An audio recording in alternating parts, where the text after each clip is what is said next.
A prominent economist says New Zealand could have 50,000 more beneficiaries in a year from now. Cameron Bagri blames it partly on the Reserve Bank's interest rate hikes, putting businesses under pressure.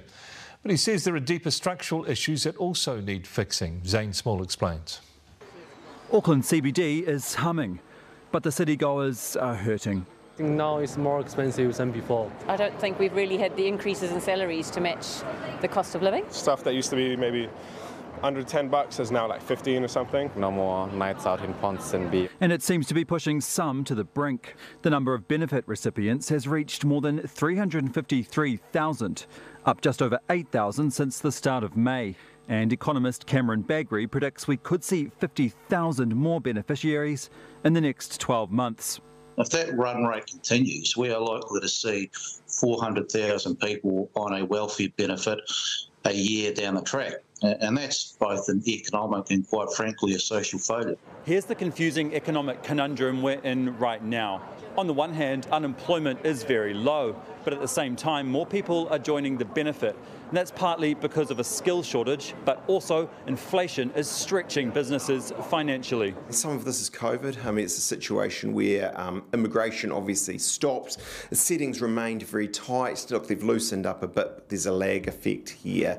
But as Simon Bridges explains, there's a mismatch between workers' skills and what employers want. On the other hand, what you've got is a bunch of New Zealanders who fundamentally, regrettably, don't have the skills, or maybe in some cases the aptitude or attitude that employers want. And all the while, businesses are struggling to pay the staff they have. The government's latest accounts update shows businesses paid 10.7% less tax than expected in the past year. And yet tax paid on wages and salaries increased by 12.2%. So businesses are making less money, but under pressure to pay employees more. Small and medium-sized businesses particularly who are saying, you know what, we may well let off more people. Cardi Johnston tracks business insolvencies. They're up 30% on the same time last year. But she says there is a silver lining.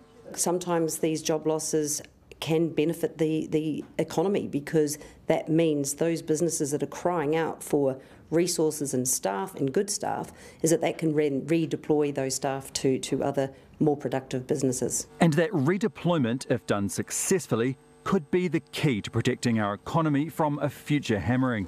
You actually do that by having a lot more dynamic labour force, high labour force participation. You've got to get migration settings right. You've got to get the education sector right. In other words, we protect our economy by unlocking all of this human potential. Zane Small, Newshub.